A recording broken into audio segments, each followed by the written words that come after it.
I've always been skeptical. I didn't believe in ghosts, spirits, or anything like that.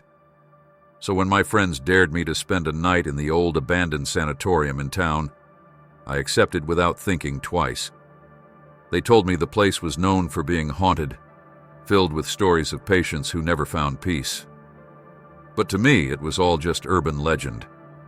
After all, what could possibly go wrong in an old, empty building?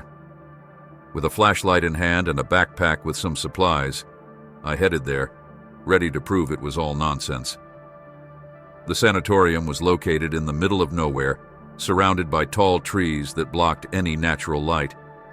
Once inside, the air felt heavier, charged with a disturbing silence. The hallways were long, with peeling walls and half-open doors that creaked at the slightest touch of wind. At first, everything was calm. The flashlight illuminated the dirty floor, and the sound of my footsteps was my only company. But then something changed. A low sound, almost like a whisper, began coming from one of the rooms. It was hard to pinpoint where it was coming from, but the feeling of being watched grew stronger. I decided to follow the sound, thinking it could be an animal or maybe just the wind. But as I got closer, the whispers turned into words. They were fragments of sentences, pleas for help, muffled laughter. My heart started to race, but I kept going. When I reached the door where the sound was coming from, it slammed shut with a loud bang. My flashlight flickered a few times before going out completely, plunging me into darkness. Panic set in, but I tried to stay calm and turn the light back on. That's when I felt something tap my shoulder. I turned quickly, but there was nothing there, just the empty hallway, silent as before. I ran to get out, but it felt like the hallways had shifted. No matter where I went, I ended up back in the same place. My body started trembling, and the air felt thinner. Then I heard footsteps behind me. Slow, heavy, as if someone was dragging their feet. I swung the flashlight around desperately, but all I saw was a shadow that disappeared into the dark. Suddenly, the whispers came back, but this time, they were everywhere. Different voices, each more desperate than the last, begging for help, crying, laughing. I felt like I was losing my mind. In the chaos, I spotted a door with a faint light coming from under it. I ran to it and pushed it open with all my strength. On the other side, there were no more hallways, just a small room with padded walls and a single chair in the center. On it, there was a dusty diary. I picked it up with trembling hands and opened it. The first page was blank, but on the second it said, "You will never leave here." The moment I read those words, I felt the ground disappear beneath me. The flashlight fell and everything went dark again. I woke up the next morning, outside the sanatorium, as if nothing had happened. My friends said they looked for me all night, but found nothing. I wanted to believe it was all just a dream, but the diary was with me. And since that night, every evening, I hear the same whispers when I'm alone.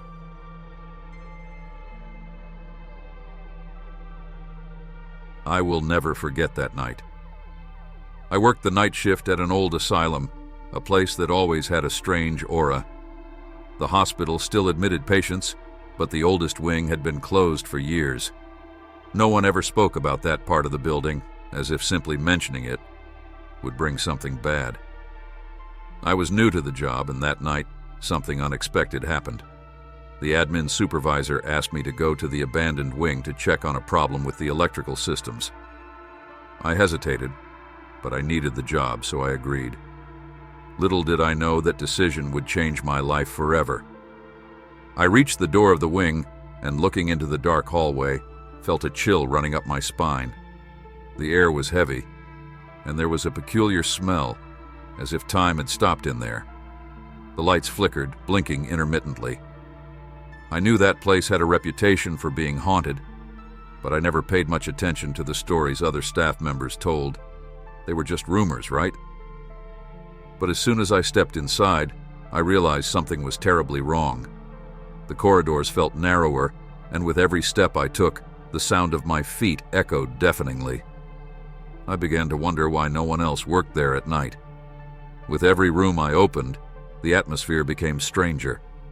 In one room, I found an old wheelchair sitting in the corner, but what startled me was the dried bloodstain on the floor, as if someone had been dragged out of there. I tried not to think about it and moved on, but the fear was already taking over me. At that moment, an odd sensation washed over me. I felt like I was being watched, but when I looked behind me, no one was there. Yet the silence was deafening. A thick, oppressive silence that felt as though the building itself was breathing. I kept walking, trying to ignore my mind, but the feeling that something was wrong only grew stronger. It was when I reached the last room that things escalated.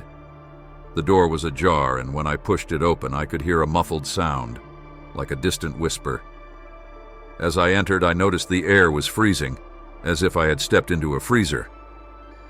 There was a painting on the wall, but it was blurry, as if moisture had eaten away at the paint. I approached it, and as I looked closer, I saw that the painting depicted a bizarre scene. A man with a creepy smile, sitting in a wheelchair, surrounded by shadows. That's when I realized, horrified, that the painting wasn't just damaged. The man in the painting seemed to be staring directly at me. Fear completely took over me. I was about to run out when suddenly I heard footsteps behind me. My heart raced, and when I turned around, no one was there. But the strangest thing happened when I looked at the mirror on the wall. Reflected in it, I saw a shadow moving slowly. It was as if someone was standing behind me, but when I turned around, I was alone. I ran out of that wing as fast as I could, not even looking back.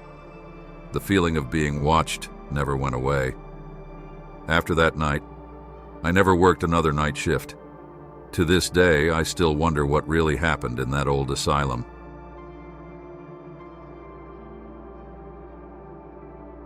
I never imagined that something as simple as a visit to the doctor would change my life forever.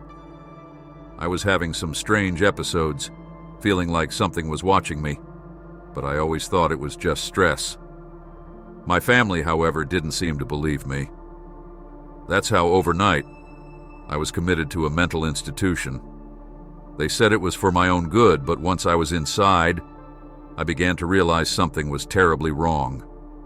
The walls, the silence, everything felt heavy, like the place had a life of its own. I tried to adapt, but the more time passed, the more I felt the presence of something dark watching me. At first, I thought it was just the effect of the medication, but soon I started hearing strange sounds at night. Whispers, hurried footsteps in the empty halls. When I asked the other patients about it, they just looked at me with vacant eyes, as if they were used to it.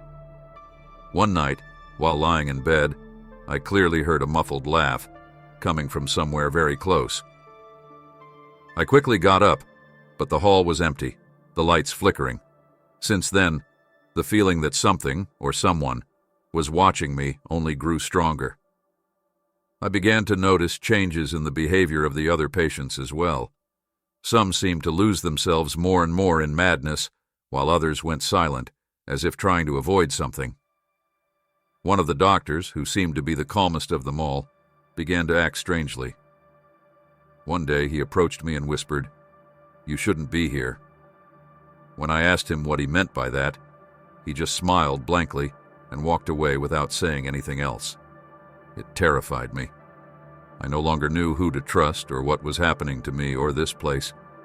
Days went by, and things kept getting worse. I saw patients disappearing without explanation, and whenever I asked about it, no one would answer. One afternoon, while I was trying to figure out what had happened to one of my roommates, I entered the hospital's oldest ward, a place they never let me go. The smell of mold and the darkness was oppressive, but what truly terrified me was what I found there. A room full of broken wheelchairs, scratch marks on the walls, and in a corner, something that looked like a blood-stained piece of cloth. I ran back to my ward, but the doors were locked. I didn't know what was real anymore. My mind was beginning to unravel. I didn't know anymore if the things I was seeing and hearing were real, or just the result of my paranoia. but something told me this place was trying to destroy me. The visions started intensifying. Faceless patients, voices calling my name, and even doctors turning into horrifying creatures with empty eyes and sharp teeth. With each passing day, I felt like I was losing my sanity. What scared me most was the certainty that I would never leave here. Now, sitting in the corner of my cell, my hands shaking, I can only ask, am I really going crazy, or is what I'm seeing true? I wanted to leave, but I know I can't. Those empty eyes, the whispered laughs, the whispers that no one ever escapes. Maybe I'll never escape either. I don't know what happened to my family, but I'm sure they'll never find me. I'm just another prisoner in this place where madness and terror meet. And every day, I realize that maybe the mental institution was my final sentence.